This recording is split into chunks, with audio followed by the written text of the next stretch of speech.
Assalamualaikum warahmatullahi wabarakatuh. Halo sobat semuanya. Pernahkah kita membayangkan bagaimana sebuah negara yang terdiri dari belasan ribu pulau, ribuan suku, dan beragam bahasa tetap bisa berdiri kokoh dalam satu ikatan yang sama? Jawabannya terletak pada satu landasan visional yang kita sebut sebagai wawasan Nusantara. Topik ini sangat penting karena berkaitan langsung dengan cara pandang kita sebagai bangsa Indonesia dalam menjaga persatuan di tengah keberagaman yang ada. Tanpa adanya suatu cara pandang yang menyatukan, kondisi ini berpotensi menimbulkan perpecahan. Oleh karena itu, wawasan Nusantara hadir sebagai pedoman untuk menjaga keutuhan bangsa. Pada kesempatan kali ini, saya, Gina Najmoheriah, akan memaparkan mind mapping wawasan Nusantara, mulai dari akarnya secara konsep, perjalanan sejarahnya yang luar biasa, hingga tantangan yang kita hadapi di masa depan. Mari kita mulai dari pusat gagasan ini. Cabang pertama, kita akan membahas tentang konsep dan definisi wawasan Nusantara. Secara etimologis, istilah wawasan Nusantara berasal dari dua kata, yaitu wawas yang berarti pandangan, dan Nusantara yang berarti wilayah kepulauan Indonesia yang terletak di antara dua benua dan dua samudera. Dengan demikian, secara sederhana, wawasan Nusantara dapat diartikan sebagai cara pandang terhadap wilayah Indonesia. Secara terminologis, wawasan Nusantara adalah cara pandang dan sikap bangsa Indonesia terhadap diri dan lingkungannya yang beragam, dengan mengutamakan persatuan dan kesatuan bangsa serta kesatuan wilayah. Artinya, meskipun Indonesia terdiri dari banyak perbedaan, kita tetap melihat diri sebagai satu kesatuan yang utuh. Selanjutnya, kita masuk ke esensi dan hakikatnya.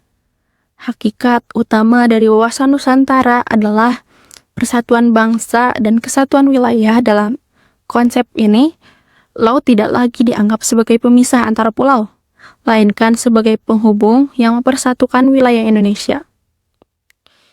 Ini merupakan perubahan cara pandang yang sangat penting dalam membangun identitas nasional.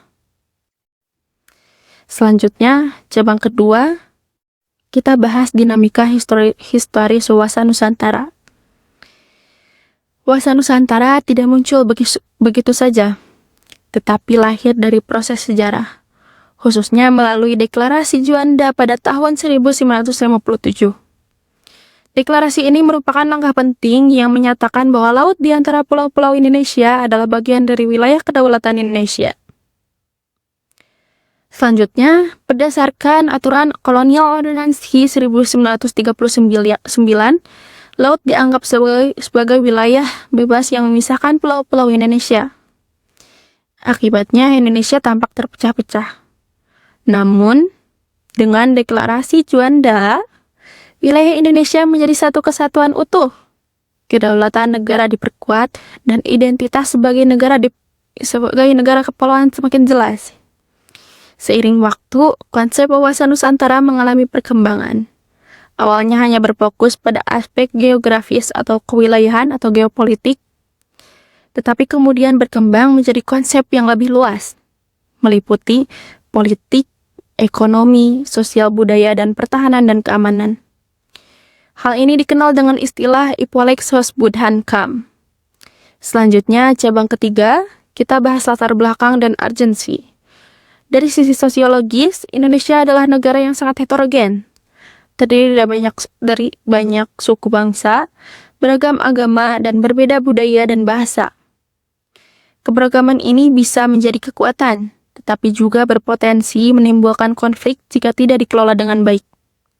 Oleh karena itu, dibutuhkan suatu cara pandang bersama agar masyarakat tetap bersatu. Dari sisi politis, wawasan Nusantara menjadi penting untuk menjaga kedaulatan negara, memperkuat posisi Indonesia di dunia internasional, dan menghindari ancaman disintegrasi. Kemudian, fungsi strategis dari wawasan Nusantara antara lain yaitu sebagai pedoman dalam penyusunan kebijakan nasional, sebagai dasar dalam pertahanan, dan keamanan negara, memperkuat identitas nasional, dan meningkatkan rasa solidaritas dan nasionalisme.